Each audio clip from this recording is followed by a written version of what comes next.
Good evening and a very warm welcome to First Issues. Thank you so much for joining us on the program.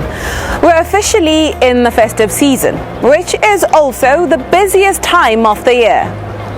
This is also a time when most organizations wrap up for the year to allow for staff to go on festive break. And with this break comes a lot of travels. But unfortunately, with all of these travels also comes an increase in the prevalence of road accidents. According to the World Health Organization, road traffic crashes are an urgent development priority, a public health challenge, and an equity issue. Around 1.2 million people die due to road traffic crashes every year globally. In Botswana, on average, 400 people lose their lives in road traffic crashes annually, wherein 70% of total fatalities are male and over 68% are people aged between 21 to 49 years.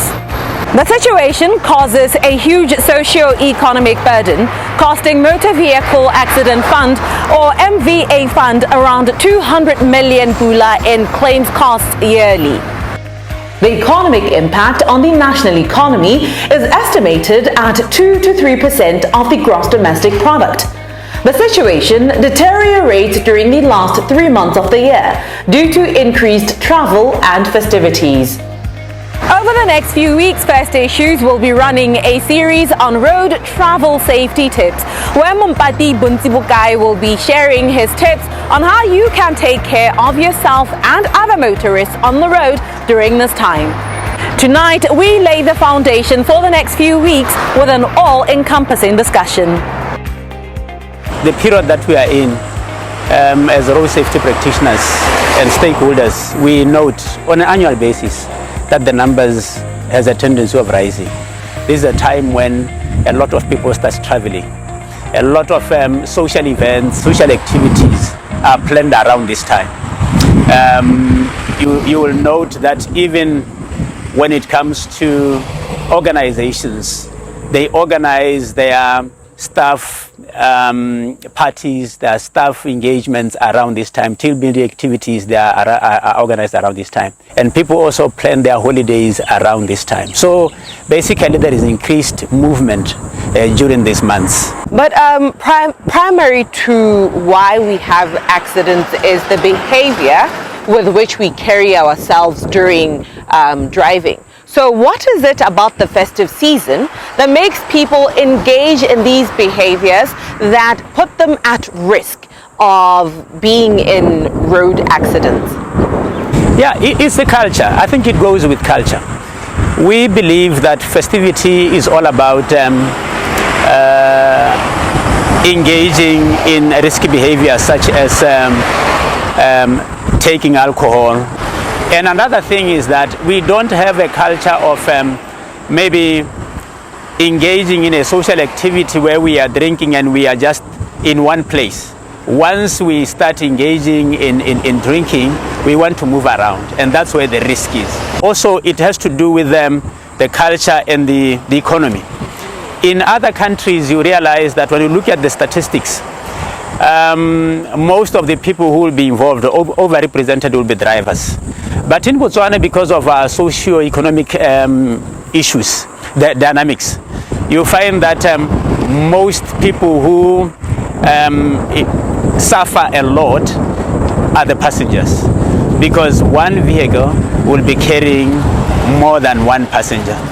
For now, if you go to a particular bus stop, you'll find a lot of people hiking there. And again, we enjoy the thrill of speed.